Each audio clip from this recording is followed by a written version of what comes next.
Rotunda, continuing our coverage of the men's Superstars Finals for 1976. 12 of our athletes chose bicycle racing as one of their competitive events. That means 3 qualifying heats. Very quickly, the rule goes like this.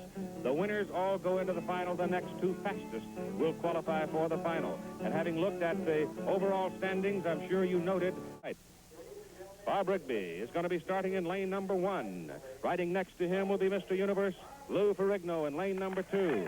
Running in lane number 3, it'll be Tucker Frederickson.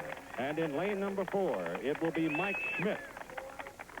We have 4 riders on the track. The winner will qualify for the final in each of these 3 heats. We'll have 4 bikes in each heat.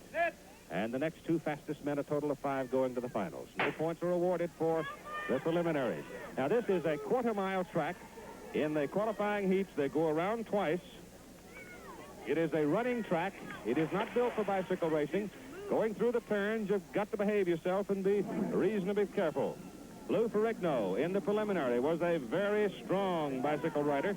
So was Bob Rigby, and so, as a matter of fact, was Tucker Frederickson. And now it's Ferrigno making an early move, coming around. At the end of the first lap, it is Ferrigno holding the lead, and all 3 of those front runners are on the pedals all the way through it. It's Ferrigno, it's Rigby, it is Tucker Frederickson, and it is Mike Schmidt in that order. Mike well off the pace. The Phillies third baseman dropping back. It is Ferrigno holding on to the lead and building it. Rigby looked like he might have missed a pedal or something or lost it going through the turn. And now he's going to get a challenge from Tucker Frederickson coming up the back straight. As they move up the back straight in this half-mile qualifying heat, they run into a wind, and it slows them down. Now Ferrigno coasts through turn number 3, gets back on it. Rigby's coming back at him. Rigby coming hard. Ferrigno coming around the turn, and it is going to be Lou Ferrigno, Mr. Universe, winning it. Bob Rigby, the New York Cosmos soccer goalie, is second. Tucker Frederickson comes in third, and Mike Schmidt runs in the number 4 position. So, Lou Ferrigno, in winning it, has qualified for the finals. It will be a question as to how quick Rigby was in comparison to one other man who will be running in these next 2 qualifying heats. They sound just a little complicated, but we have 3 heats going to qualify, half-mile distance in the bicycle racing. And the 3 winners will qualify. The next 2 fastest will go. The bikes are 10-speed bicycles. The gears are set right about in the middle range. We have 1 winner posted, Lou Ferrigno. We'll have a look at what happens in a moment.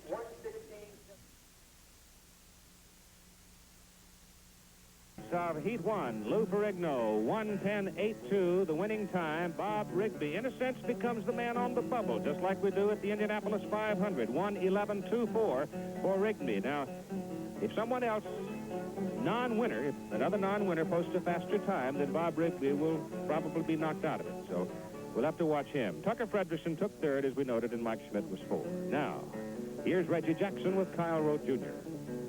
Kyle, you need only a 3rd-place finish in this just to about wipe everybody out. Tell you, Reggie, I'd just be happy to get into the finals.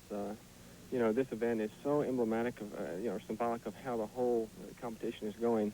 The competition is great. We've broken 8 records from last year, and so statistically, it's just super. And I've got a group here. Bob Duvall has surprised us in every event he's done so far, and so he's certainly not out of it. And, of course, David Hemery was one of the top qualifiers, and I'm just going to try and stay with him. You've got to get in the finals because Mr. Rigby, I'm sure, is going to be in them, and he's the guy that's trying to fight you off right now for the top spot. Can you believe those soccer players? I can't stand it. You can come on with the good words, I'll tell you. Good luck to you, man. Thank you. Plug after another. Huge crowd. The weather is very comfortable. A little breeze is wafting across here. We had what appeared to be the makings of a little thunderstorm earlier, but it's passed us by now. And you can see this massive crowd. We have 4 riders in this second heat. And running in lane number 1 in this second heat, it'll be the British Olympic gold medal winner at the 400-meter hurdles, David Hemery. Very good on the bikes, particularly at the short distance. Kyle Rote will be riding in the number 2 lane. Rafer Johnson in lane number 3, and Robert Duvall will be outside in lane number 4. Robert Duvall, of course, played Tom Hagen in The Godfathers 1 and 2. He's one of the fine actors in the world. Hasn't had a whole lot of time to work out, but he'll be tough at the half mile. The mile might get to him. Well, everybody's off very smoothly.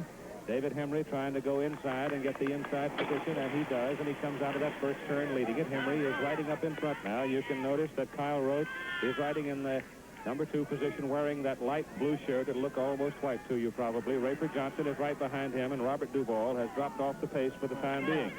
You see Hemery stays on his pedals all the way through the turn. Remind you again, this is a running track. It isn't banked for bicycle racing.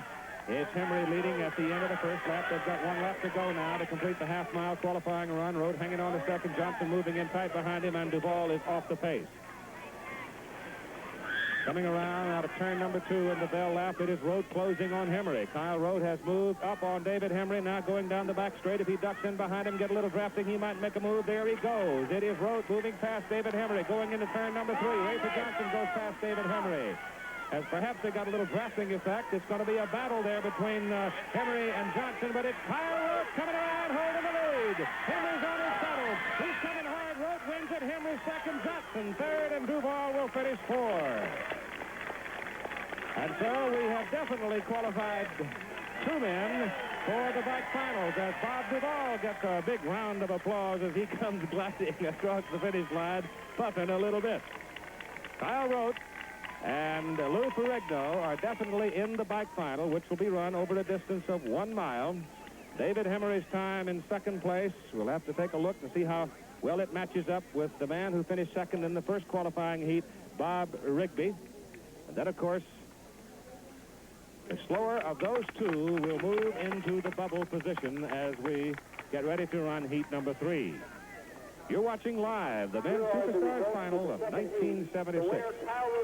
And here's the time now for Kyle Rote. 1:11.55. Fourth place, Robert Duvall, 1:23.16. So we're still waiting to confirm the times.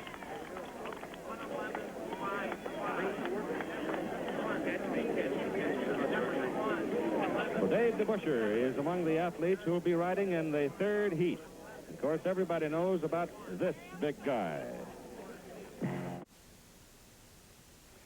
All right, here are the results of heat 2. Kyle Rote, 1:11.56. And you see David Hemery's time of 1:11.70. Now, that's a little bit slower than Bob Rigby's time of 1:11.24. So Hemery becomes, in a sense, the man on the bubble. He could be bumped out of there. Rafer Johnson was 3rd, and Robert Duvall took the number 4 position. All right, now let's join Reggie with Wayne Grimditch. Of course, Reggie Jackson is the great outfielder for the Oakland A's. I remember one time in the Superstars, he rode the bikes and opened a paper route. All right, here are the lane assignments now. As you can see, Wayne Grimditch, who lives down in Hillsboro, Florida, brought his own group with him. Here's Hank Kashiwa, the reigning world professional skiing champion. He's in lane 1. Dave DeBusschere, former New York KNICK and now ABA commissioner, lane number 2. Wayne Grimditch, the water ski jumping champion, is in lane number 3. And the big guy from the New York Mets, Dave Kingman, is in lane number 4. The winner of the heat will qualify for the finals, and if the second-place man can beat David Hemery's posted time of 1 minute, 11.70 seconds for the half-mile run, then he would make it into the finals. Hank Kashiwa is riding the bicycle with a very, very sore knee, a knee that was sore enough to take him out of the 100-yard dash competition, and also, he, I understand, has scratched from the obstacle course. He's been struggling with it, and Dave Kingman has gone off into the lead. It's a big move a bit early because they have to go around 2 times.